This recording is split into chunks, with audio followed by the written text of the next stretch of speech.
6 মাসের জন্য Chittagong new mooring terminal পরিচালনার দায়িত্ব পাচ্ছে নৌবাহিনী। সরকার বন্দর বিক্রি করতে আসেনি বললেন উপদেষ্টা।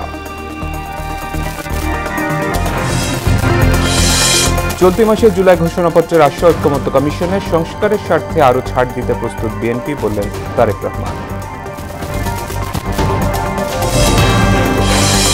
এবার জাতীয় রাজস্ব বোর্ডে 3 সদস্য এবং 1 কমিশনার বাধ্যতামূলক অবসরে বরখাস্ত করা হলো ম্যাজিস্ট্রেট তাপস শর্মীকে।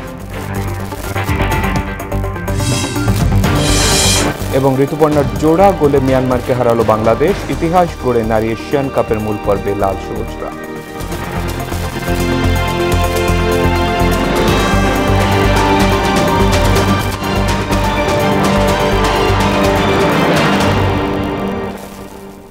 আসসালামু আলাইকুম, সবাইকে মোহনা সংবাদে স্বাগত। শুনছিলেন শিরোনাম, সঙ্গে আছি শেখ সাব্বির হোসেন। এবার বিস্তারিত। চট্টগ্রাম বন্দরের নিউ মুরিং কন্টেইনার টার্মিনাল পরিচালনায় 6 মাসের জন্য নৌবাহিনীকে দায়িত্ব দেওয়ার সুপারিশ করেছে সরকার, জানিয়েছেন নৌপরিবহন উপদেষ্টা এম শাখাওয়াত হোসেন। টার্মিনাল পরিচালনার দায়িত্ব বিদেশিদের দেওয়ার আলোচনা চলছে জানিয়ে তিনি বলেন, বর্তমান সরকার বন্দর বিক্রি করতে আসেনি। শামীমুজ্জামান চৌধুরী রিপোর্ট। চট্টগ্রাম বন্দর কারা পরিচালনা করবে, সরকার নাকি বিদেশি সংস্থা, এ নিয়ে বেশ কিছুদিন ধরেই চলছিল আলোচনা। সরকারের সংশ্লিষ্ট কর্তৃপক্ষ দফায় দফায় বৈঠকও করে। তারই ধারাবাহিকতায় আজও বন্দর ব্যবস্থাপনা নিয়ে বৈঠকে বসেন নৌ পরিবহন উপদেষ্টা সহ বন্দর কর্তৃপক্ষ। পরে উপদেষ্টা সাংবাদিকদের জানান, নিউ মুরিং কন্টেইনার টার্মিনাল পরিচালনার দায়িত্ব আপাতত নৌবাহিনীকেই দেয়া হচ্ছে, তবে স্থায়ী অপারেটর নিয়োগের দায়িত্ব ছেড়ে দেওয়া হয়েছে বন্দর কর্তৃপক্ষের হাতে। আমাদের এখন সরকারের তরফ থেকে পোর্ট যে কাউকে নিয়োগ দিতে পারে, কিন্তু অল্প সময়ের জন্য আমরা যেটা পোর্টকে সাজেস্ট করেছি যে নেভিকে দেওয়া হোক। উপদেষ্টা বলেন, বিশ্বের বিভিন্ন দেশের বন্দর বিদেশি সংস্থা পরিচালনা করছে, বিদেশিরা বন্দর নিয়ে যাবে এমন ধারণা অবান্তর। বাইরের লোক ইন্টারন্যাশনালি আসতে চায়, সে যদি ইনভেস্ট করতে চায় তাহলে কি আমি তাকে দিতে পারবো না? এটা কি পোর্ট দিয়ে দেওয়া হয়েছে? পোর্টের তো পোর্ট অথরিটি পোর্টের কাছে আছে। সেখানে যদি ইন্টারন্যাশনাল কেউ আছে অপারেট করতে চায়, হ্যাঁ, তাহলে তো আমি আমার সুবিধাটা দেখবো যে আমার সুবিধা হচ্ছে কি আমার সুবিধা হচ্ছে না। আমি দেখলাম যে আমাদের সুবিধা হচ্ছে। টার্মিনাল পরিচালনায় বিদেশি কোম্পানিকে দায়িত্ব দেওয়া হলেও বিশেষজ্ঞ জনবল নিয়োগ হবে বাংলাদেশ থেকেই। ডিপিওর হচ্ছে দুবাই পোর্ট কি কোনো দেশ নিয়ে গেছে পর্যন্ত? আমাদেরকে বলা হচ্ছে পোর্ট নিয়ে যাবে, বিদেশিরা আসতেছে। এদিকে বিদেশি কোম্পানিকে টার্মিনাল পরিচালনার দায়িত্ব দিলে নতুন নতুন রুট তৈরি হবে, জাহাজ ও কন্টেইনারের ভাড়া অনেক কমে আসবে বলেও জানান চট্টগ্রাম বন্দর কর্তৃপক্ষের চেয়ারম্যান। যখন আপনার এই ডিপি ওয়ার্ল্ডের মতো একটা কোম্পানি আসবে, তখন কিন্তু দেখবেন যে মডার্ন শিপ এবং বড় বড় লাইনার সার্ভিস যারা তারা এখানে আসবে। শামীমুজ্জামান চৌধুরী, মোহনা সংবাদ, ঢাকা। তত্ত্বাবধায়ক সরকার ব্যবস্থা এবং নির্বাচনী এলাকা নির্ধারণ নিয়ে রাজনৈতিক দলগুলোর মধ্যে ঐক্যমত্য প্রতিষ্ঠিত হয়েছে, জানিয়েছেন কমিশনের সহসভাপতি অধ্যাপক আলী রিয়াজ। তবে তত্ত্বাবধায়ক ব্যবস্থার কাঠামো নিয়ে আলোচনা চলমান রয়েছে বলে জানান তিনি। কমিশনের বৈঠক শেষে বুধবার বিকেলে তিনি জানান, চলতি মাসে জুলাই ঘোষণাপত্র তৈরি করা সম্ভব হতে পারে। আরও জানাচ্ছেন ওবায়দুল হক মারুফ। সকল গণতান্ত্রিক আন্দোলন সংগ্রামে ফরেন সার্ভিস একাডেমিতে সংস্কার নিয়ে বিভিন্ন রাজনৈতিক দলের সঙ্গে জাতীয় ঐকমত্য কমিশনের দ্বিতীয় দফার 8ম দিনের এ বৈঠক। আলোচনা শেষে রাজনৈতিক দলগুলো তাদের প্রস্তাবিত সুপারিশসমূহ তুলে ধরেন গণমাধ্যমের সামনে। শান্তিপূর্ণ ক্ষমতা হস্তান্তরের জন্য তত্ত্বাবধায়ক ব্যবস্থা, জুলাই সনদ সহ তাদের সুপারিশগুলো তুলে ধরেন এনসিপি, এবি পার্টি সহ বিভিন্ন রাজনৈতিক দলের নেতারা। আগামী দিনে যদি এই তত্ত্বাবধায়ক সরকার ব্যবস্থা নিয়ে আবার যখন আলোচনা হবে, তখন আশা করি আমরা একটা সিদ্ধান্তে পৌঁছাতে পারবো। আমরা অন্তত 6টা বিষয়ে যদি একমত হতে না পারি, রাজনৈতিক দল হিসাবে, জাতি হিসাবে, এটা আমাদের জন্য দুর্ভাগ্যজনক। তত্ত্বাবধায়ক ব্যবস্থার রূপরেখা সংস্কার প্রস্তাবে নিজেদের সুপারিশসমূহ তুলে ধরেন জামায়াত নেতা আব্দুল্লাহ মোহাম্মদ তাহের। 1982 সালেই আমাদের তৎকালীন ভারপ্রাপ্ত আমির জনাব আব্বাস আলী খান সাহেব সাংবাদিক সম্মেলন করে এই তত্ত্বাবধায়ক সিস্টেমের কথা প্রপোজ করেছিলেন। আমরা ঐকমত হয়েছি একটা বিষয়ে, যেটা ডিলিমিটেশনের ব্যাপারে আমরা বলেছিলাম, আর এখানে তত্ত্বাবধায়ক আবার ফিরে আসবে, এটা ব্যাপারে আমরা সব একমত হয়েছি।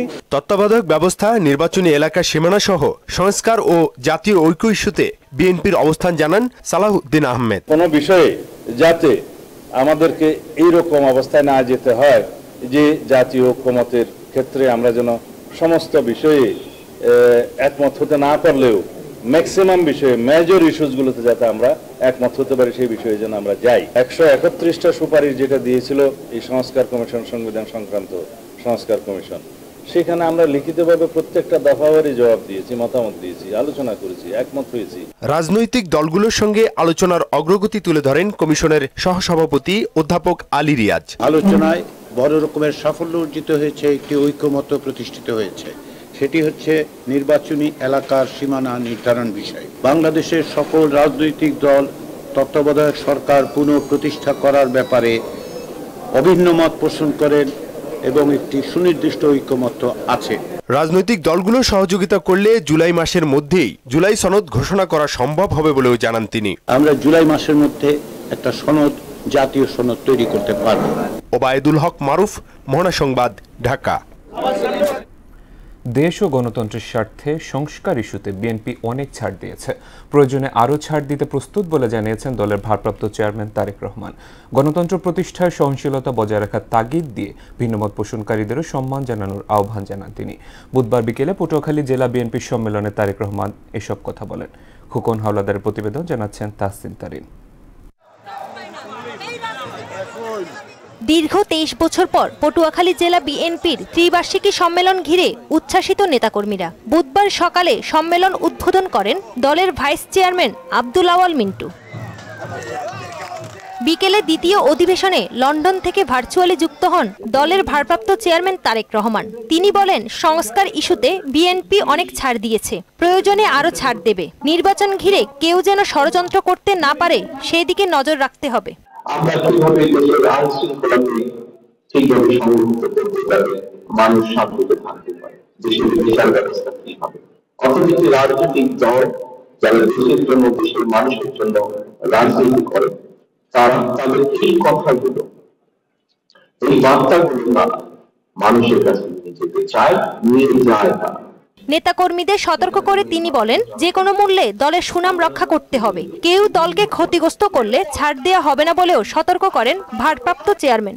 নেতাকর্মীরা সুশৃঙ্খল থেকে, নেতাকর্মীরা ধৈর্য ধারণ করে দলের প্রতি কমিটমেন্ট করে, আমরা যদি একটি গঠনতান্ত্রিক প্রক্রিয়ায় বিশ্বাস করি সেটি প্রমাণ করে, আমরা যে গণতান্ত্রিক প্রক্রিয়ায় বিশ্বাস করি সেটি প্রমাণ করে আজকে এই 1511 জন কাউন্সিলর একত্রিত হয়েছে। এই সময় খুব শীঘ্রই দেশে ফেরার আশাও জানান তারেক রহমান। সকল রাজনৈতিক ক্ষমতার উৎস জনগণ। তাহসিন তারিন, মোহনা সংবাদ। বিএনপির বিরুদ্ধে অপপ্রচার চালিয়ে ঐক্য প্রক্রিয়া বাধাগ্রস্ত করার অপচেষ্টা চলছে বলে অভিযোগ করেছেন দলটির স্থায়ী কমিটির সদস্য নজরুল ইসলাম খান। আগামী জাতীয় নির্বাচন সংখ্যানুপাতিক হারে হতে হলে সংসদের সিদ্ধান্ত প্রয়োজন বলে মন্তব্য করেছেন বিএনপির স্থায়ী কমিটির সদস্য আমির খসরু মাহমুদ চৌধুরী। রাজধানীতে আলাদা অনুষ্ঠানে তারা এসব কথা বলেন। হুমায়ুন কবিরকে সঙ্গে নিয়ে তানজিদ ভুঁইয়ার প্রতিবেদন। সকালে ময়মনসিংহ দক্ষিণ জেলা বিএনপির নবগঠিত কমিটির নেতাকর্মীদের নিয়ে বিএনপির প্রতিষ্ঠাতা শহীদ রাষ্ট্রপতি জিয়াউর রহমানের সমাধিতে শ্রদ্ধা নিবেদনে অংশ নেন দলের স্থায়ী কমিটির সদস্য নজরুল ইসলাম খান। শ্রদ্ধা নিবেদন শেষে সাংবাদিকদের সঙ্গে কথা বলেন তিনি। কারা এদেশে স্বৈরাচার কায়েম করেছিল, কারা যা এই দেশের স্বৈরাচারকে সমর্থন জুগিয়েছে প্রত্যক্ষ এবং পরোক্ষভাবে, আর কারা অবিরাম গণতন্ত্রের জন্য লড়াই করেছে, স্বৈরাচারের হাতে নিগৃহীত হয়েছে। বলেন, ফেসিবাদ পতনের মূল দাবি ছিল গণতন্ত্র পুনঃপ্রতিষ্ঠা, অথচ দেশ থেকে ফেসিবাদ পালালেও লক্ষ্য অর্জিত হয়নি। আমাদের দাবির প্রথম অংশ পূরণ হয়েছে।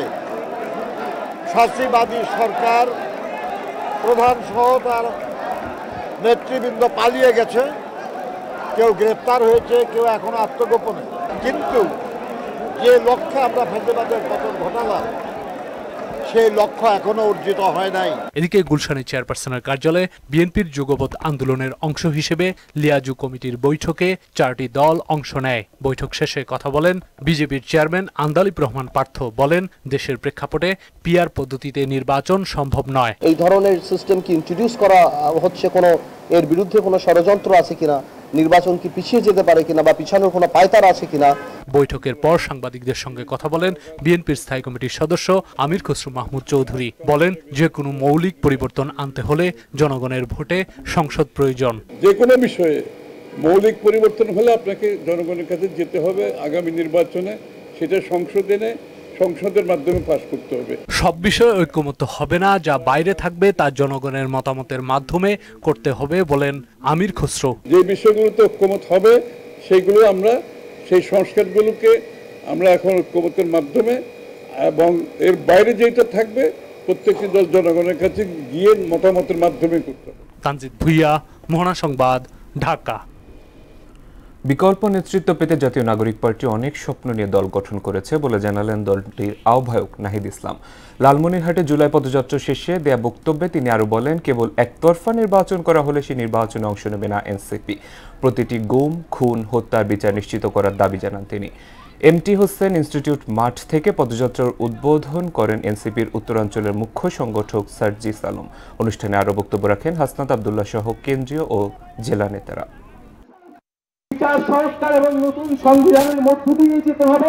কেবল একতরফা নির্বাচন করা হলে, কোন ধরনের সংস্কার না হলে আমরা জাতীয় নাগরিক পার্টি সেই নির্বাচনে অংশগ্রহণ করবে না এবং সেই নির্বাচন জনগণের নির্বাচন হবে না। জুলাইয়ের ঘোষণাপত্র, নতুন সংবিধান এবং যেই শেখ হাসিনা এবং ফ্যাসিস্ট আওয়ামী লীগরা গত 16 বছর আমাদের অধিকার হরণ করেছে, খুন করেছে, তার বিচার নিশ্চিত করতে হবে।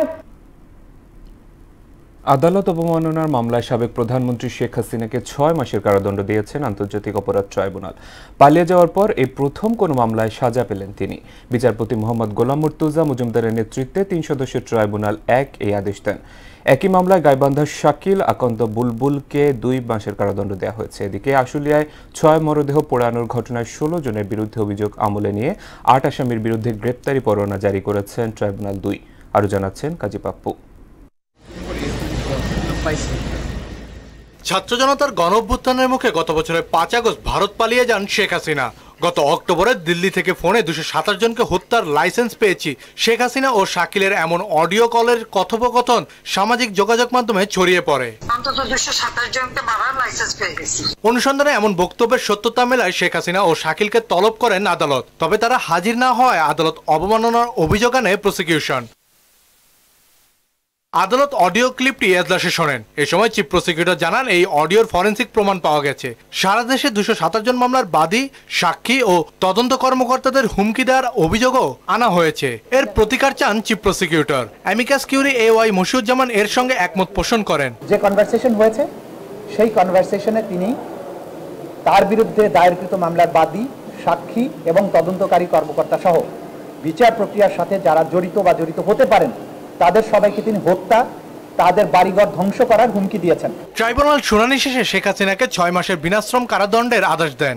আন্তর্জাতিক অপরাধ ট্রাইব্যুনালের আইন 1973-এর 11-4 ধারা অনুযায়ী এই ট্রাইব্যুনালের বিচারাধীন প্রক্রিয়াকে প্রেজুডিস করার অপরাধ আসামি শেখ হাসিনাকে 6 মাসের বিনাশ্রম কারাদণ্ড এবং আসামি শাকিল আকন্দ বুলবুলকে 2 মাসের বিনাশ্রম কারাদণ্ডে দণ্ডিত করেছেন এবং এটাও নির্দেশ দিয়েছেন যেদিন তারা আত্মসমর্পণ করবেন অথবা পুলিশ কর্তৃক ধৃত হবেন তারপর থেকে এই সাজা কার্যকর হবে। রাষ্ট্রনিযুক্ত শেখ হাসিনার আইনজীবী ট্রাইব্যুনালকে জানান, আসামির বিরুদ্ধে আনা অভিযোগ সঠিক নয়। দেখে তারপরে বিস্তারিত বুঝে তারপরে পরবর্তীতে কি করব সেটা পরে। এদিকে আসলে লাশ পোড়ানোর মামলায় অভিযোগ আমলে নিয়েছেন ট্রাইব্যুনাল 2। এই অভিযোগের 16 জন আসামির বিরুদ্ধে ঘটনার অপরাধ আমলে গ্রহণ করেছেন। আটক 8 জনকে এই মামলায় গ্রেফতার দেখে 13 জুলাই পরবর্তী শুনানির দিনে তাদের হাজির করার নির্দেশ দিয়েছেন ট্রাইব্যুনাল। আর পলাতক 8 জনের বিরুদ্ধে জারি করা হয়েছে গ্রেফতারি পরোয়ানা। সাবেক এমপি সাইফুল ইসলাম, সাবেক ডিআইজি নুরুল ইসলাম সহ বাকি 8 জনের বিরুদ্ধে আন্তর্জাতিক অপরাধ ট্রাইব্যুনাল 2 গ্রেফতারি পরোয়ানা জারি করেছেন। কাজী পাপ্পু, মোহনা সংবাদ, ঢাকা। মানিকগঞ্জ 1 আসনের সাবেক সংসদ সদস্য সাবেক ক্রিকেটার নাইমুর রহমান দুর্জয়কে গ্রেফতার করেছে মানিকগঞ্জ ডিবি পুলিশ। বুধবার রাতে রাজধানীর লালমাটিয়া থেকে তাকে গ্রেফতারের কথা জানান ঢাকা রেঞ্জের ডিআইজি রেজাউল করিম মল্লিক। দুর্জয়ের বিরুদ্ধে 5 আগস্টের ঘটনা সহ নানা অভিযোগে একাধিক মামলা রয়েছে। রেজাউল করিম মল্লিক বলেন, সুনির্দিষ্ট অভিযোগ ও গোয়েন্দা তথ্যের ভিত্তিতে মানিকগঞ্জ জেলা পুলিশের গোয়েন্দা টিম তাকে রাজধানীর লালমাটিয়া এলাকা থেকে গ্রেফতার করেছে। তার বিরুদ্ধে আইনানুগ পদক্ষেপ প্রক্রিয়াধীন রয়েছে।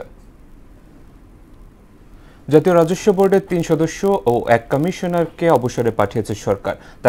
তারা হলেন এনবিআর সদস্য আলমগীর হোসেন, হোসেন আহমেদ ও আব্দুর রউফ এবং কমিশনার মোহাম্মদ শাব্বির আহমেদ। বুধবার বিকেলে অভ্যন্তরীণ সম্পদ বিভাগ থেকে পৃথক 4টি আদেশ জারি করা হয়। এতে বলা হয় তাদের চাকরিকাল 25 বছর পূর্ণ হওয়ায় অবসর প্রদান করা হলো। বিধি অনুসারে তারা অবসর সুবিধাদি পাবেন। এর আগে চট্টগ্রাম কাস্টমস হাউজের কমিশনার জাকির হোসেনকে সাময়িক বরখাস্ত করা হয়। সম্প্রতি এনবিআর চেয়ারম্যানের অপসারণের দাবিতে আন্দোলনে নেমেছিলেন কর্মকর্তা-কর্মচারীরা। লালমনিরহাট জেলা প্রশাসক কার্যালয়ের সাবেক সহকারী কমিশনার ও নির্বাহী ম্যাজিস্ট্রেট তাপসী তাবাসসুম উর্মিকে সরকারি চাকরি থেকে বরখাস্ত করে প্রজ্ঞাপন জারি করেছে জনপ্রশাসন মন্ত্রণালয়। অসদাচরণের অভিযোগ প্রমাণিত হওয়ায় তাকে চাকরি হতে বরখাস্ত করার মতো গুরুদণ্ড প্রদান করা হলো বলে প্রজ্ঞাপনে উল্লেখ করা হয়েছে। জুলাই অভ্যুত্থানে শহীদ আবু সাইদ ও প্রধান উপদেষ্টাকে কটূক্তি করায় তার বিরুদ্ধে গত বছর রাষ্ট্রদ্রোহিতার মামলা দায়ের করা হয়েছিল। ডিসেম্বরের মধ্যে আর্থিক খাতের প্রধান সংস্কারগুলো শেষ করা হবে বলে জানালেন অর্থ উপদেষ্টা সালেউদ্দিন আহমেদ। রাজধানীতে এক অনুষ্ঠানে এনবিআর ইস্যু জটিলতার কারণে আইএমএফকে অর্থ ছাড়ে বৈঠকে বসতে রাজি হয়নি বলেও জানান তিনি। রেজা খানের রিপোর্ট। পল্টনে ইকোনমিক রিপোর্টার্স ফোরাম কার্যালয়ে ক্ষুদ্র ও মাঝারি শিল্পের উন্নয়ন বিষয়ক সাংবাদিকতায় অবদানের জন্য শিল্প মন্ত্রণালয়, এসএমই ফাউন্ডেশন ও ইআরএফ পুরস্কার প্রদান অনুষ্ঠানের আয়োজন করে। এতে এসএমই উদ্যোক্তাদের ঋণ পরিশোধের হার 99% বেশি উল্লেখ করে জিডিপিতে এই খাতের অবদান 35% উন্নীত করার লক্ষ্যে কাজ চলছে বলে জানান এসএমই ফাউন্ডেশনের চেয়ারম্যান। অন্য যে কোনো সেক্টরের চেয়ে এখানে ডিফল্ট রেট অনেক কম। এসএমইদের রিকভারি রেট হচ্ছে 99% প্লাস। এসএমই খাতে অর্থায়নে ব্যাংকগুলোকে মনোযোগী হওয়ার আহ্বান জানিয়ে অর্থ উপদেষ্টা বলেন, ডিসেম্বরের মধ্যে আর্থিক খাতের বড় সংস্কারগুলো শেষ করা হবে। আমি বলেছি যে যেমনি হোক আমি রিফর্ম করে কিছুটা ডিসেম্বরের মধ্যে করবো। মেজর যেটা অলরেডি শুরু হয়েছে, ব্যাংক করবে, ব্যাংকের তো একটা সময় লাগবে, কারণ ব্যাংক রিস্ট্রাকচার করা সময়ের ব্যাপার। এসএমই খাতকে ডিজিটাল ডাটাবেজের আওতায় নিয়ে আসার তাগিদ দিয়ে জাতীয় রাজস্ব বোর্ডের সংস্কার জটিলতায় দাতা সংস্থার অর্থ ছাড়ে বেগ পেতে হচ্ছে বলেও জানান তিনি। আমাদের অনেক ঝামেলা হয়েছে, আইএমএফ এর মিটিং আগে, ওয়ার্ল্ড ব্যাংকের মিটিং আগে, আমাকে চিঠি লিখতে হয়েছে পার্সোনালি। সচিব চিঠি লিখেছে ওয়ার্ল্ড ব্যাংক ভাইস প্রেসিডেন্ট বলে সচিবের চিঠি আমি কগনিজেন্সে নেব না।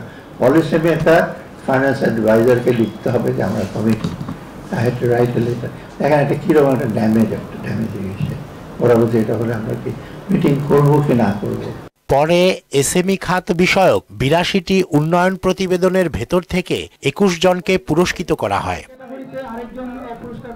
রেজা খান, মোহনা সংবাদ, ঢাকা। ডেঙ্গুতে আক্রান্ত হয়ে গত 24 ঘন্টায় একজনের মৃত্যু হয়েছে। একই সময়ে ডেঙ্গু আক্রান্ত 416 জন হাসপাতালে ভর্তি হয়েছেন। বুধবার স্বাস্থ্য অধিদপ্তরের সংবাদ বিজ্ঞপ্তিতে এই তথ্য জানানো হয়েছে। এতে আরও বলা হয়, গত 24 ঘন্টায় মারা যাওয়া একজন নারী। আর আক্রান্ত ব্যক্তিদের মধ্যে 322 জনই ঢাকার বাইরের। চলতি বছরে এখন পর্যন্ত ডেঙ্গুতে মারা গেছেন 44 জন। এখন পর্যন্ত মোট আক্রান্ত হয়েছেন 11,098 জন, যার মধ্যে 6,561 জন পুরুষ এবং 4,537 জন নারী। বরগুনায় ডেঙ্গু পরিস্থিতি আবারও উদ্বেগজনক হয়ে উঠেছে। গত 24 ঘন্টায় ডেঙ্গু নিয়ে হাসপাতালে ভর্তি হয়েছেন 93 জন, তবে এই সময় কারো মৃত্যু হয়নি। আক্রান্তদের মধ্যে সবচেয়ে বেশি 71 জনই সদর উপজেলার। সিভিল সার্জনের কার্যালয়ের তথ্য অনুযায়ী জেলায় এখন পর্যন্ত মোট আক্রান্তের সংখ্যা 3,118 জন, প্রাণ হারিয়েছেন 27 জন। বর্তমানে জেলায় বিভিন্ন হাসপাতালে চিকিৎসাধীন আছেন 236 জন ডেঙ্গু রোগী। এদিকে চাঁদপুরে ডেঙ্গু আক্রান্তের সংখ্যা বেড়েই চলেছে। চাঁদপুর সদর জেনারেল হাসপাতাল সহ বিভিন্ন হাসপাতালে প্রতিদিন গড়ে ভর্তি হচ্ছেন 2 থেকে 3 জন ডেঙ্গু রোগী। আক্রান্তের সংখ্যা আরও বাড়তে পারে, তবে রোগীদের আতঙ্কিত না হয়ে সচেতন হওয়ার পরামর্শ দিচ্ছেন ডাক্তাররা। রফিকুল ইসলাম বাবুর প্রতিবেদন, জানাচ্ছেন সিফাত রহমান জেসি।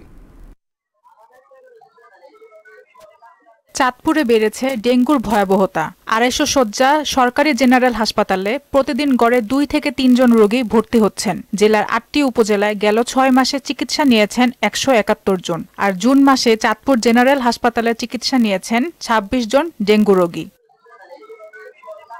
জ্বর, ঠান্ডা, শরীর ব্যথা হওয়ার পর হাসপাতালে এসে টেস্ট করালেই ডেঙ্গু ধরা পড়ছে। এক সপ্তাহ ধরে ডেঙ্গু আক্রান্ত, এখন চাঁদপুর মেডিকেল কলেজ সদর হাসপাতালে আসছে, এখানে চিকিৎসা চলতেছে। আমার 7 দিন ধরে ডেঙ্গু, পরে আমি হাসপাতালে ভর্তি হয়েছি।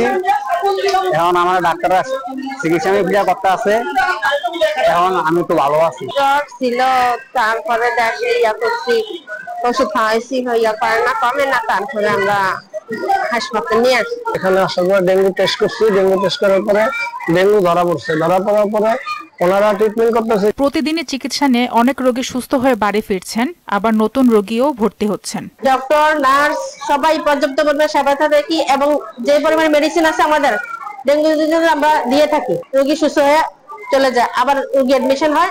মে, জুন, জুলাই, আগস্ট এই সময়টা ডেঙ্গু আক্রান্ত বেশি হয় জানিয়ে এই ডাক্তার বললেন, পর্যাপ্ত পরিমাণ ফ্লুইড এবং পরীক্ষার জন্য প্লাটিলেট সহ সব ধরনের ব্যবস্থা রয়েছে হাসপাতালে। মে, জুন, জুলাই থেকে শুরু করে আগস্ট পর্যন্ত এই সময়টাতে আমাদের ডেঙ্গু রোগী আমরা সবচেয়ে বেশি পাই। তবে গতবারের তুলনায় আমরা দেখতেছি যে অতটা বেশি না। আর মেইন ম্যানেজমেন্ট হচ্ছে ফ্লুইড, সেটা আমাদের এখানে পর্যাপ্ত পরিমাণে আছে এবং রোগীর যে প্লাটিলেট প্রতিদিন যে পরীক্ষা করতে হয় সেই ব্যবস্থা আমাদের এখানে আল্লাহর মতো অ্যাভেলেবল আছে। হাসপাতালটির তত্ত্বাবধায়ক জানান, জুন মাসে 26 জন রোগী সুস্থ হয়ে বাড়ি ফিরেছেন। জ্বর এবং মাথা ব্যথা থাকলে দ্রুত হাসপাতালে ভর্তির পরামর্শ দেন তিনি। 250 হাসপাতালে জুনের 1 তারিখ থেকে আজকে পর্যন্ত প্রায় 26 জন রোগী চিকিৎসা নিয়েছেন, সবাই সুস্থ হয়ে বাড়ি ফিরেছে, এখানে কোনো মৃত্যু নেই। যারা জ্বরের রোগী তাদেরকে বলবো যে আতঙ্কিত হওয়ার কোনো কারণ নেই, তো সচেতন থাকবেন, পর্যাপ্ত পানি এবং ফ্লুইড খাবেন। আগামী 3 মাসে ডেঙ্গু রোগীর সংখ্যা আরো বাড়তে পারে, তাই জ্বর হলে আতঙ্কিত না হয়ে চিকিৎসকের পরামর্শ নিতে হবে। সিফাত রহমান, জেসি, মোহনা সংবাদ। চট্টগ্রামের পটিয়া থানার ভারপ্রাপ্ত কর্মকর্তা আবু জায়েদ মোহাম্মদ নাজমুন নূরকে বুধবার রাত 10:30টার দিকে প্রত্যাহার করা হয়েছে। বৈষম্য বিরোধী ছাত্র আন্দোলন ও জাতীয় নাগরিক কমিটির আন্দোলনের মুখে তাকে প্রত্যাহার করা হয়। এর আগে ওসি নাজমুন নাহারকে নাজমুনের অপসারণ ও শাস্তির দাবিতে চট্টগ্রাম কক্সবাজার মহাসড়কে 9 ঘণ্টা অবরোধ করে বৈষম্য বিরোধী ছাত্র আন্দোলন। সকাল 10টা থেকে সন্ধ্যা 7টা পর্যন্ত পটিয়ার ইন্দ্রপুর এলাকায় মহাসড়ক অবরোধ করে রাখেন সংগঠনের নেতাকর্মীরা। এতে সড়কের দুই পাশে তীব্র যানজট সৃষ্টি হয়, ভোগান্তিতে পড়েন যাত্রীরা। সুনামগঞ্জের মধ্যনগর উপজেলার উন্মুক্ত জলাশয় দখলের প্রতিবাদে বিক্ষোভ মিছিল ও মানববন্ধন করেছে এলাকাবাসী। উপজেলার শত শত মানুষ এ কর্মসূচিতে অংশ নেন। বক্তারা বলেন, স্থানীয় গুড়াডুবার উন্মুক্ত জলাশয় অবৈধভাবে দখলের কারণে এলাকার জেলেরা চরমভাবে ক্ষতিগ্রস্ত হচ্ছেন। ফলে মাছ ধরার মৌসুমে জীবিকা নির্বাহে বাধার সম্মুখীন হচ্ছেন বলেও জানান তারা। মানববন্ধন শেষে একটি বিক্ষোভ মিছিল উপজেলার সদর প্রদক্ষিণ করে। আন্তর্জাতিক প্রসঙ্গ, হামাসের সঙ্গে 60 দিনের অস্থায়ী যুদ্ধবিরতিতে সম্মত হয়েছে ইসরায়েল। নিজের সোশ্যাল মিডিয়ায় এক্সের একটি পোস্টে একথা জানিয়েছেন মার্কিন প্রেসিডেন্ট ডোনাল্ড ট্রাম্প। অস্থায়ী যুদ্ধবিরতি চলাকালীন সব পক্ষের সঙ্গে কাজ করে স্থায়ীভাবে একটি যুদ্ধবন্ধের প্রতিশ্রুতিও দিয়েছেন তিনি। এদিকে যুদ্ধবিরতির আলোচনার মাঝেই হামলা অব্যাহত রেখেছে নেতানিয়াহুর সেনারা। ইসরায়েলি হামলায় একদিনে প্রাণ গেছে আরও শতাধিক ফিলিস্তিনির। বিস্তারিত কাজী শাহরিনের ডেস্ক রিপোর্টে। গত 20 মাসের বেশি সময় ধরে ফিলিস্তিনের গাজায় হামলা চালিয়ে যাচ্ছে দখলদার ইসরায়েল। মাঝে কয়েকবার অস্থায়ী যুদ্ধবিরতি হলেও পুনরায় হামলা করে নেতানিয়াহুর সেনারা। তবে এবার আবারও 60 দিনের অস্থায়ী যুদ্ধবিরতিতে রাজি হয়েছে দেশটি। সামাজিক যোগাযোগ মাধ্যম এক্সে দেয়া পোস্টে মঙ্গলবার এ কথা জানিয়েছেন ট্রাম্প। তিনি জানান, 60 দিনের অস্থায়ী যুদ্ধবিরতির প্রয়োজনীয় শর্তে রাজি হয়েছে ইসরায়েল। এ সময়ের মধ্যে সব পক্ষের সঙ্গে কাজ করে স্থায়ীভাবে যুদ্ধবন্ধের প্রতিশ্রুতিও দেন তিনি। তবে অস্থায়ী যুদ্ধবিরতির পর গাজায় আবারও হামলা চালানোর অধিকার চায় ইসরায়েল। অপরদিকে হামাস জানিয়েছে, যতক্ষণ তাদের স্থায়ী যুদ্ধবিরতির নিশ্চয়তা না দেয়া হচ্ছে ততক্ষণ তারা অস্থায়ী যুদ্ধবিরতিতে রাজি হবে না। তবে হামাসকে গাজায় অস্থায়ী যুদ্ধবিরতির এ চুক্তিতে রাজি হবার আহ্বান জানিয়েছেন প্রেসিডেন্ট ট্রাম্প। এদিকে যুদ্ধবিরতির আলোচনার মাঝেও হামলা অব্যাহত রেখেছে ইসরায়েল। গত 24 ঘণ্টায় ইসরায়েলি প্রাণঘাতী হামলায় নিহত হয়েছে শতাধিক ফিলিস্তিনি, আহত আরও অনেকে। অন্যদিকে ইসরায়েলকে লক্ষ্য করে ক্ষেপণাস্ত্র নিক্ষেপ করেছে ইয়েমেনের হুতি যোদ্ধারা। মঙ্গলবার রাতে এ নিয়ে দেশজুড়ে সতর্কতা জারি করে ইসরায়েলের প্রতিরক্ষা বাহিনী IDF। কাজী শাহরিন, মোহনা সংবাদ। শেষ করব মোহনা সংবাদ, যাবার আগে শিরোনামগুলো আরো একবার।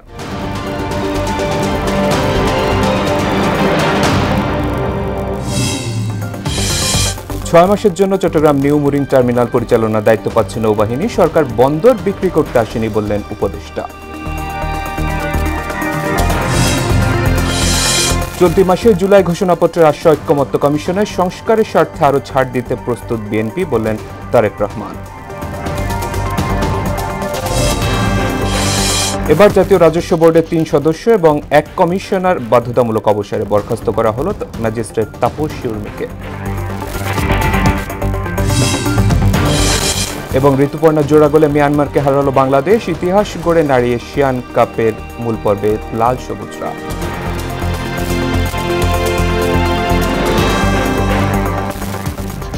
এই ছিল মোহনা সংবাদে। মোহনার সবশেষ খবর জানতে ভিজিট করুন www.mohana.tv। সংবাদ দেখতে পারেন মোহনার ফেসবুক এবং ইউটিউবে। এতক্ষণ সঙ্গে থাকার জন্য ধন্যবাদ সবাইকে।